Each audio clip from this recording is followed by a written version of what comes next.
Welcome to Cormac and Paul of The Answer to Linea Rock, and welcome back to Milan. You're coming quite often to Italy, so it's our pleasure to have you back also in our studios. So 15 years of history and music for The Answer. This marks 2015. What's your balance of all these years together, and what's on your new horizon now?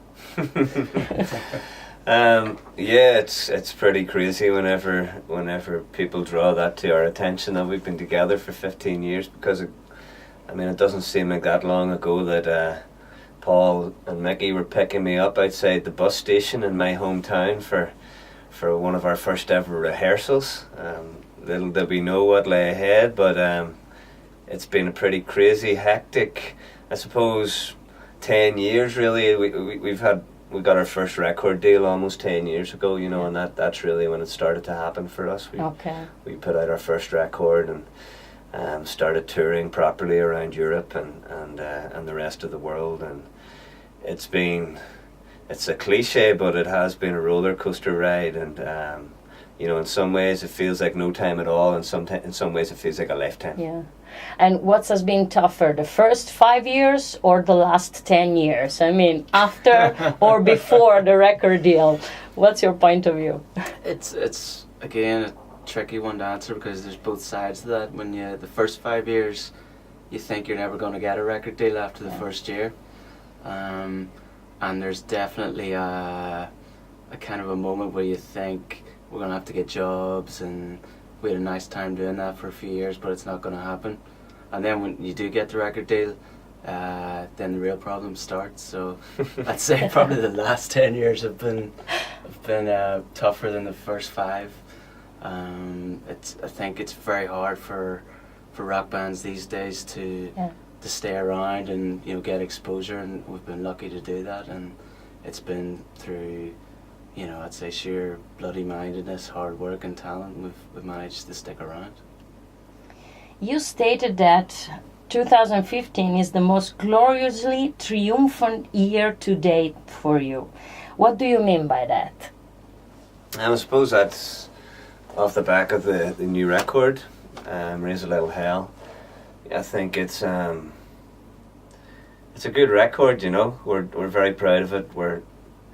We feel that we've managed at last to express ourselves in a way that I suppose does the band justice as individuals and as a group as well. Everybody gets to really let their hair down on this record, but at the same time we make a very unified statement as a band, I think, and it's a perfect slice of where The Answer is right now. And there's definitely something triumphant about the music on there. It's 4 guys in a studio and just north of Madrid, just doing what they do and having a great time doing it. So Raise a Little Hell is the definitive The Answer album, starting from the title? That's what you mean?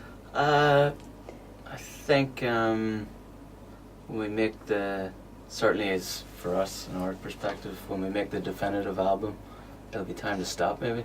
Okay. We're still and we don't want you to stop, so. No. So I hope it's a definitive album for some people. Okay.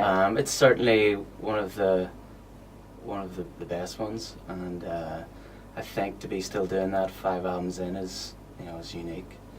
So I think we've been through a lot between Revival, New Horizon, and Raise a Little Hell. We've been through a lot. That was kind of one of the roller coaster parts. And it was quite a non-stop period for you. Yes, yeah. Tour record, so it was. And we definitely upped the pace. Hard. I think at the beginning of the band's career, we were a record every 2-year band. Not because we were lazy, but because we toured so much. Yeah. On Rise, we must have toured for about 2 years, so it was kind of, we had upped the pace in terms of our output, and there wasn't much time to stop.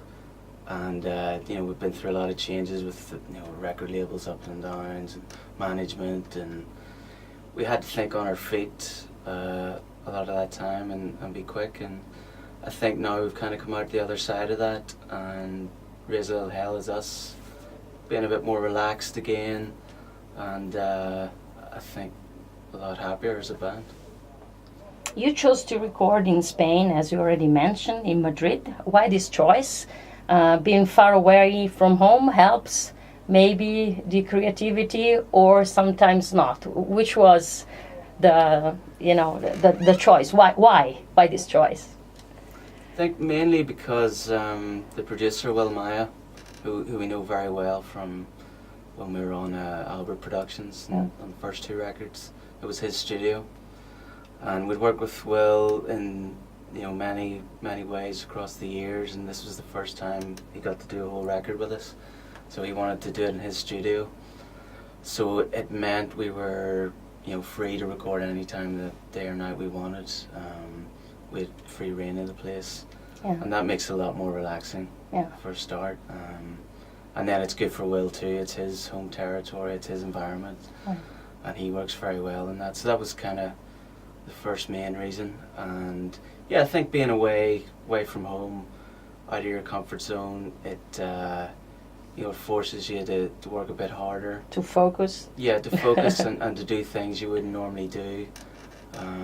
Less distractions as well,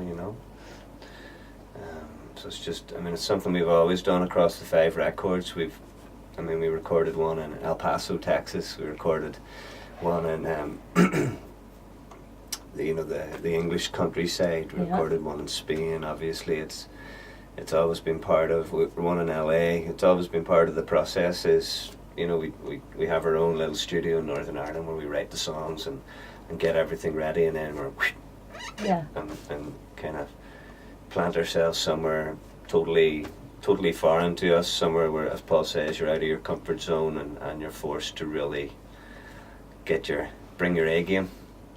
What do you think is brand new in this new album, and what is typical the answer? I think there's a freshness to this record that is brand new for us, and it's hard to really quantify that. It's more a feeling than anything else. Again, I think it stems from as Paul says, we're just having fun again. In some ways it felt like we were making our first album all over again. We had that level of excitement and that level of playing rock and roll music is just the best thing in the world, and it's important not to lose sight of that being the main reason why we do this, but I think there's a freshness that's new. There's an edge to this music that again it wasn't a conscious decision. It's just all the different factors came together, the location and the songs and and Will and of course the 4 guys in the band. We just worked together really, really well as a unit this time round. So you mean that it's been like you've been growing since the first album till now, but you haven't changed a lot. What do you think? I think it's been, I remember reading, I think it was about another band that released a record recently, and it was described as evolution, not revolution. Okay. Dragon Force, I think it was. And I remember thinking that's a really nice turn of phrase, and that kind of sums up our careers, really. We've never turned our back on our identity as a band, because that's rock music and blues and metal and all the stuff that got us going 10, 15 years ago still excites us today, so you can't just turn your back on that. Is there anything in your discography that you would change looking back now, or everything has had to be done like it was done? I think on one hand, I'd like to change everything. I know how to do it better now. But no, I wouldn't be sitting here today if I changed anything. So it happened the way it should have. Long Live the Renegades, is it an autobiographical song or not? Actually, do you want to tell us more about it? And there's also, I am what I am, and the title track, Raise a Little Hell, seems a very, a record about the band, this one. Yeah, I mean, those songs all kind of perfectly encapsulate the spirit of the record. Long Live the Renegades is about rebelling and being a little bit different and not being afraid to follow your dreams, you know. I Am What I Am is a song about just be proud of who you are, and don't let anybody else, don't answer to anybody else. Don't let other people's opinions change the person you are. Raise a little hell. It's quite a clear message. Yes, it is. It's let's turn our amplifiers up and have some fun here. It's not about taking yourselves too seriously. It's about letting the spirit of rock and roll music kind of fly free, Yeah. And what about Cigarettes and Regret? Is that a very personal song for you, Cormac? Well, I have smoked cigarettes in my time, and I do have a lot of regret. All the songs on there, there's a little slice of our own personalities in there. I think it's absolutely necessary to us. It's always been what we do. We take our lives and we weave it into our music. Our music and ourselves as people are very much intertwined. And I don't think that will ever change. When you work on the lyrics, you like to work on your own, or you have to have the band around also in that particular moment? There's a few different processes. I'll always have a bunch of lyrics before we start writing a record, so that I can kind of. So like a poet, you write all the time. Yeah. I've got lots of one lines, one word, verses, choruses, full songs, lots of different stuff. But then again, I could have this book of lyrics and Paul will play a riff and something will come into my head because of the riff. Yeah. And it's a brand new lyric, which is always nice when that happens. But I'll sit down with our producer as well, and I'll especially this time around, Will was like, right, read me that verse. I'm like, what does it mean? I don't know. Well, we need to work this out, and Will was a big help this time around in kind of getting my head clear as to what I was trying to say and how I wanted to say it as well. You've been to Italy quite a few times now. Among all the tours that you've done in our country, is there any particular show that you remember well and why? Probably not a big surprise, but playing in Milan with AC/DC. Okay. We did 2 shows with those guys in 2009, and I particularly remember, I think we were filming one of the shows for DVD or just to document it. So it was kind of things were running over time, and I remember being on the stage still line checking just as they opened the doors, and I'd never seen people rush in to get to the front like that in my life. It was a total stampede, and all across, doing all the gigs with those guys across the world, it was, I think, the craziest audience I saw, and there were a few. Since you mentioned AC/DC, you said once that going on tour with them was like being thrown to the wolves. First of all, how that happened? I mean, was that like a management thing, or you simply, wrote to the band and say, hey, we want to go on tour with you? I mean, how does it work? And after quite a few years, do you think that that experience was worthwhile for your band in that precise moment? Yeah, I suppose first of all, we were chosen by the band themselves, Malcolm and Angus and all the guys had heard our record and thought, we'll give these guys a crack. It wasn't always meant to be a year and a half's worth of touring around the world. Originally it was, we'll give you the first 20 dates in the United States. And then? And if you're good, then we'll keep you on for another 20 and another 20 and another. So you were good. That's the message. So that's the way that kind of happened. I think, It's again, it's tough to quantify how good it was for our careers, but you're just never going to say no to a band like AC/DC saying, come around the world with us and play all these enormous stadiums full of, you know, thousands and thousands of people. It just would, I mean, that's the way I look upon that, you know, that kind of perspective is just, it had to happen.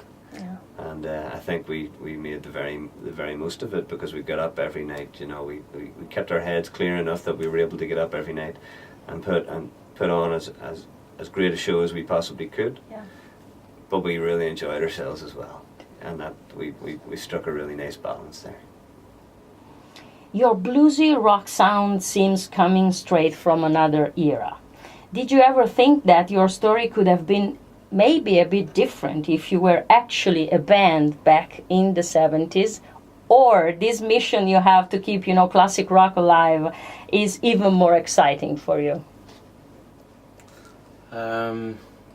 It's a tough one to answer, and going back to the 70s. Maybe if we were around the 70s, we wouldn't have been into rock and roll. Maybe been into jazz or something. Okay. Or something, whatever was... Skiffle? Skiffle, yeah. It would be skiffle revivalists. But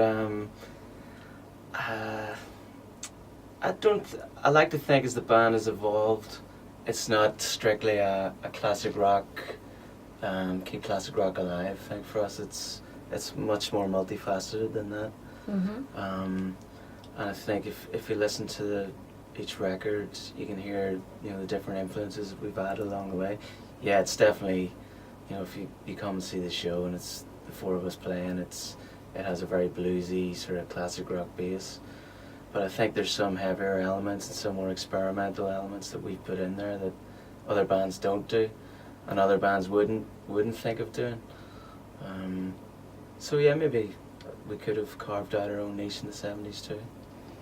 But also, you know, from the critics, you've been connected, you know, to that vintage stuff and sound and vision. Do you think that this connection, you know, to those roots and sound can be sometimes a double-edged sword for you? A little bit, in that, like Paul says, you know, we definitely view ourselves as more than just revivalists. But sometimes, if, you know, for example, the mainstream press,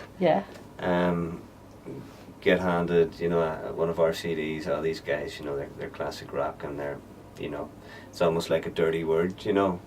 So it sometimes can hinder your development and with regards to widening your audience, you know. But at the same time, you know, the rock press and the metal press have been very good to us as well. You know, they've enjoyed our records, and they, you know, most of the time our live reviews are pretty good, you know, and you know, it's I suppose it's like you said, it's a double-edged sword. You know, there's a little bit of negativity sometimes attached to a band who are labelled classic rock, but I think it's done us much more good than it has done us harm. Plus, if this was a concept or something done on purpose, it wouldn't be so intense and real, because you're pure and you've done 5 amazing records. So the music talks, you know, for itself. So, well, you know.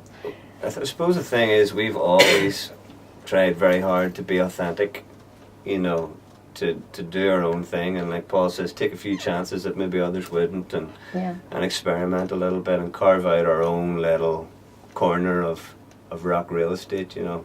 And sometimes their classic rock can really just, you know, paint over the cracks, I suppose, and sometimes devalues a little bit what we do, but that's part of the game. Okay. And with your knowledge of the industry, you know, touring, records, labels, and all that stuff that you have now, is there any, if I knew then what I know now, piece of advice that you can give to somebody approaching, you know, the music biz now? I would say just before you take the plunge, make sure it's what you want to do, you know. Make sure that the band has the right chemistry, and that you yourself has the right passion, and really want to make music as a career, because you get asked a lot of tough questions along the way, and you do face challenges, and it's not all partying and drinking and having a good time. I mean, there is a lot of that. Yeah, but you got to be aware that it's the real life, it's the real world as well, and just make sure that you want to do it.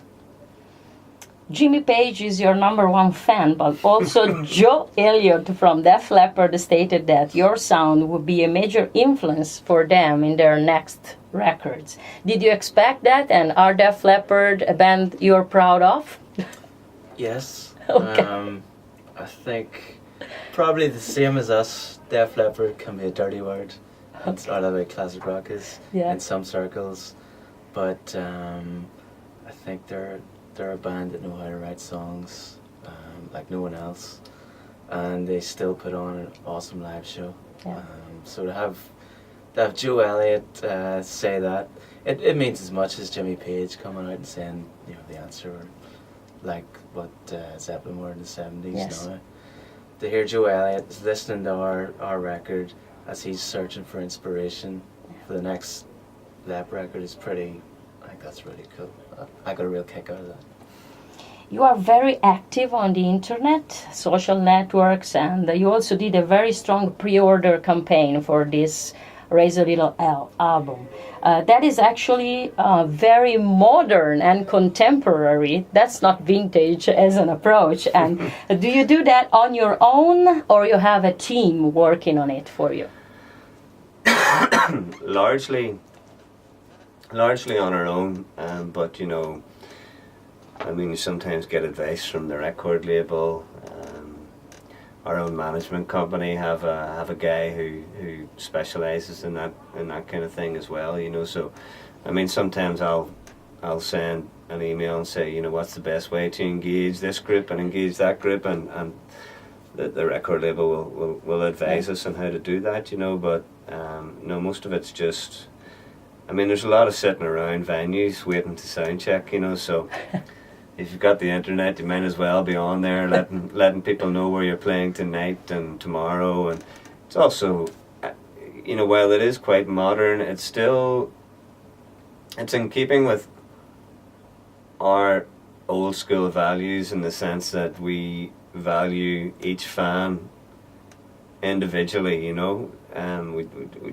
we still go out after gigs and meet whoever wants to hang around and say hello and get their record signed and everything else, and that one-on-one contact is something we've always done and always valued very highly, and the internet's a great way to maintain that as well, because you can be tweeting fans, and fans can be sending into your Facebook, I love this show last night, will you play this song tonight, and I mean, even already this afternoon I was on our Facebook and somebody requested a song called The Other Side from our new record, and we were able to go, right, well, this one Italian fan is coming to Milano to hear The Other Side, let's play it. Okay, so that's cool.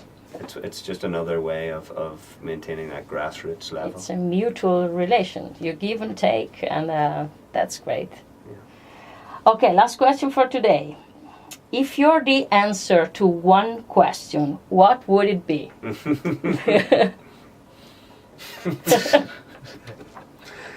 You can say whatever you want. If I told you that, I'd have to kill you. Okay. And that's not good. Okay, so let's leave it like that. Thanks you very much, guys, for your time, and see you next time in Milan. Pleasure, thank you. Ciao, Grazie. Ciao.